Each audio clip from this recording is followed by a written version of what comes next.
Welcome to Other City Online Classes, which is prepared by their honor Mr. Rajveer Singh ji. Today we will discuss about synthetic materials. Last property of the indicators है, उसके पहले हमने all factory indicators में discuss किया था. दो examples लिए थे, एक तो वनीला लिया हुआ था, दूसरा क्लब ऑयल. तो वनीला एसिड के कांटेक्ट में जब जाता है तो उसकी जो स्मेल होती है वो क्या करने लगती है, इंक्रीज करने लगती है. दूसरा क्लब ऑयल भी स्मेल जो होती है, जिसे लौंग का तेल बोलते हैं, तो वो भी इंक्रीज करने लगता है. उसका भी ऑर्डर लिखा था वहां पे, तो ऑर्डर स्मेल क्या होती है, इंक्रीज करती है. लेकिन बेस के कांटेक्ट में आने से दोनों ही क्या होते हैं, डिक्रीज होते हैं. अब जो थर्ड टाइप है सिंथेटिक मटेरियल इंडिकेटर का, वो ये है कि these substances are chemical substances. जो सिंथेटिक मटेरियल होते हैं वो क्या होते हैं, केमिकल सब्सटेंसेज होते हैं, रासायनिक पदार्थ होते हैं. और जब हम इनकी टेस्टिंग के लिए जाते हैं कि एसिड के साथ में कैसा कलर होगा, बेस के साथ में कैसा कलर होगा, तो मिथाइलिन ऑरेंज के पहला एग्जांपल लेते हैं सिंथेटिक मटेरियल का, मिथाइलिन ऑरेंज. मिथाइलिन ऑरेंज जब एसिड के कांटेक्ट में आता है तो रेड कलर में चेंज हो जाता है, और जब वो बेस के कांटेक्ट में आता है तो येलो कलर दिखाता है, शो करता है. सेकेंड है फिनोल्फेथलीन.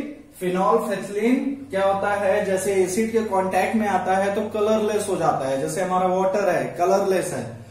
सेकेंड, जैसे ही बेस के कांटेक्ट में आता है तो कौन सा कलर हो जाता है, वायलेट कलर. बिल्कुल हार्ड वायलेट कलर हमें शो होना शुरू करेगा, light ink colour. Next, chemical property of acid and bases. अब हम मूव ऑन करते हैं, जो हमारा टॉपिक है properties of chemical acid and basis. तो एसिड के साथ में जब हम लेते हैं, सबसे पहले एसिड की प्रॉपर्टी लेते हैं. तो when acid react with metal they form salt and some of gases release. Means ये है कि जब भी कोई एसिड मेटल के साथ में रिएक्ट करता है तो क्या फॉर्म करता है, पहले तो वो सॉल्ट बनाएगा. दूसरे केसेस में क्या होगा, सम ऑफ गैसेस रिलीज होंगी, जिसमें हाइड्रोजन क्या होगी, मोस्टली होती है. तो हाइड्रोजन क्या होगी, रिलीज होगी. रिलीज करने के लिए हम इस टाइप से एरो लगाए हुए हैं. इसका मीन है कि ये क्या हो रही है, एक्सपांड हो रही है, जो डेवलप हो रही है वहां पे. नेक्स्ट, अब एग्जांपल में यहां पे एसिड में हमने हाइड्रोक्लोरिक एसिड लिया है और जिंक. मेटल में जिंक लिया है और एसिड में हाइड्रोक्लोरिक एसिड लिया है. दोनों को आपस में रिएक्ट कराएंगे तो क्या बनाएगा, जिंक क्लोराइड, जो पहला प्रोडक्ट होगा आपका. और साथ ही साथ हाइड्रोजन गैस क्या हो रही है, रिलीज हो रही है. सेकंड में आते हैं कि बेसिस के साथ में ये कैसे रिएक्ट करते हैं. तो सेम है, एसिड जैसे रिएक्ट करके मेटल के साथ में क्या बनाता है, सॉल्ट बनाता है, और हाइड्रोजन गैस क्या होती है, रिलीज होती है. वैसे ही ये भी होता है, same to same base metal के साथ कंबाइंड होगा तो क्या बनाएगा, सॉल्ट बनाएगा. After that hydrogen second product में क्या होती है, रिलीज होती है. अब फॉर एग्जांपल में यहाँ पे सोडियम हाइड्रोक्साइड लिया है, मेटल में हमने जिंक ले लिया है, तो फॉर्म कर रहा है Na2ZnO2. ये फॉर्मूला है सोडियम जिंकेट का, मैंने यहां लिख भी दिया हुआ है. सोडियम जिंकेट है, बना रहा है सॉल्ट फॉर्म में, और हाइड्रोजन गैस क्या हो रही है, रिलीज हो रही है. अब इसको बैलेंस कर देते हैं, इसको भी बैलेंस कर देते हैं. तो अब आपका हो गया बैलेंस इक्वेशन. नेक्स्ट है हमारा टेस्टिंग ऑफ हाइड्रोजन. हम कैसे करते हैं टेस्टिंग ऑफ हाइड्रोजन, करने के लिए hydrogen gas release can be tested bringing burning candle. हमें क्या होगा, जलती मोमबत्ती लानी पड़ेगी, इस टाइप का सेटअप करना पड़ेगा. सेटअप करने के बाद में क्या करेंगे, जैसे ही ये हमें यहाँ पे सॉल्यूशन मिलेगा, सॉल्यूशन किसका होगा, ये जो हम एसिड और उसके कांटेक्ट में मेटल लाएंगे तो दोनों को मिक्स करके जो वो सॉल्ट फॉर्मेट बना रहा है, और उसके साथ में जो गैस रिलीज होने वाली है, तो जो सॉल्ट फॉर्म होगा हमें लिक्विड फॉर्म में मिलेगा. और साथ में गैस क्या करेगी, वेपराइज होगी। जैसे वेपराइज होगी तो बर्निंग कैंडल लेकर के आएंगे तो क्या होगी, ब्रस्ट होगी, चिट चिट की आवाज होगी। जैसे ही इसके कांटेक्ट में आएगी, जलती हुई मोमबत्ती के कांटेक्ट में आएगी, वैसे ही ब्रस्ट होने लगेगी, आवाज करने लगेगी। Popup sound, with popup sound बोलते हैं चिट चिट की आवाज होना। देख लीजिए यहाँ पे definition, hydrogen gas released can be tested by bringing burning candle near gas bubbles. Gas bubble के सामने, अब यहां से गैस बबल्स रिलीज हो रहे होंगे एटमॉस्फेयर में, नेक्ड आइट से जल्दी दिखेंगे नहीं, लेकिन थोड़ा बहुत हमें वेपराइज होता दिखेगा। तो उसके नजदीक में जैसे ही कैंडल लाएंगे, it burst with pop sound, it burst with pop sound. Next topic पे मूव करते हैं।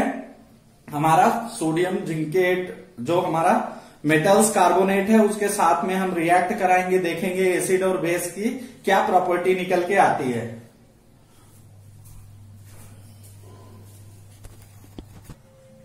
Reaction with metal carbonate discuss करते हैं, या hydrogen carbonate.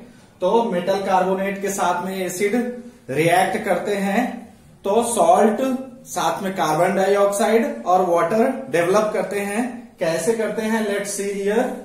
With acid when metal carbonate और hydrogen carbonate react with acid, metal carbonate और hydrogen carbonate it form salt, water and carbon dioxide. A for example में देख लीजिए, acid, ये unique reaction मैं बार बार लिखता हूं, इसको रिमेंबर करना है कि अब एसिड और मेटल कार्बोनेट को हमने ऐड कराया तो हमें क्या मिला, फर्स्ट प्रोडक्ट में सॉल्ट मिलेगा, सेकेंड में कार्बन डाइऑक्साइड मिलेगी, थर्ड में वाटर मिलेगा।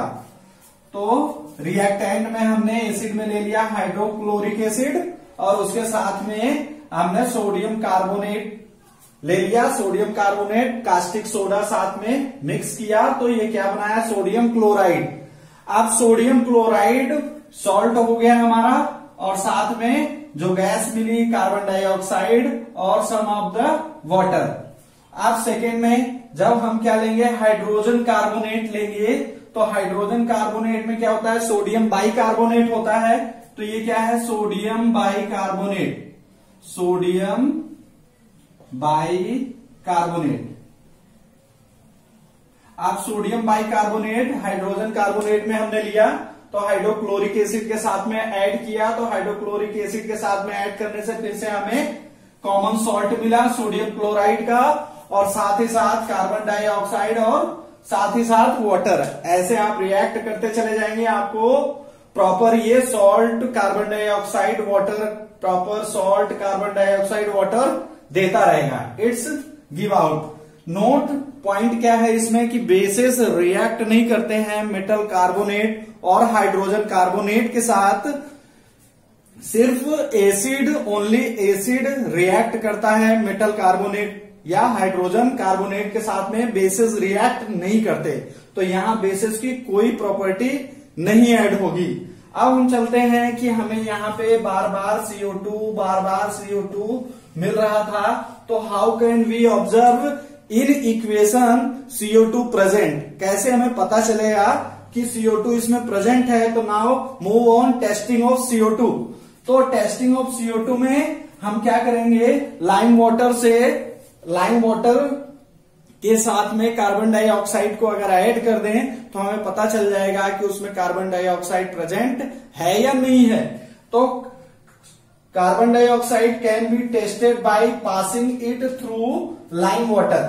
हम लाइम वाटर के साथ में इसे क्या कर रहे हैं, पास कर रहे हैं, जिसे बुझा हुआ चूना बोलते हैं। कैल्शियम हाइड्रोक्साइड, ये है हमारा lime water add with carbon dioxide. जैसे ही हमने कार्बन डाइऑक्साइड के ऐड किया तो हमें क्या मिला, कैल्शियम कार्बोनेट।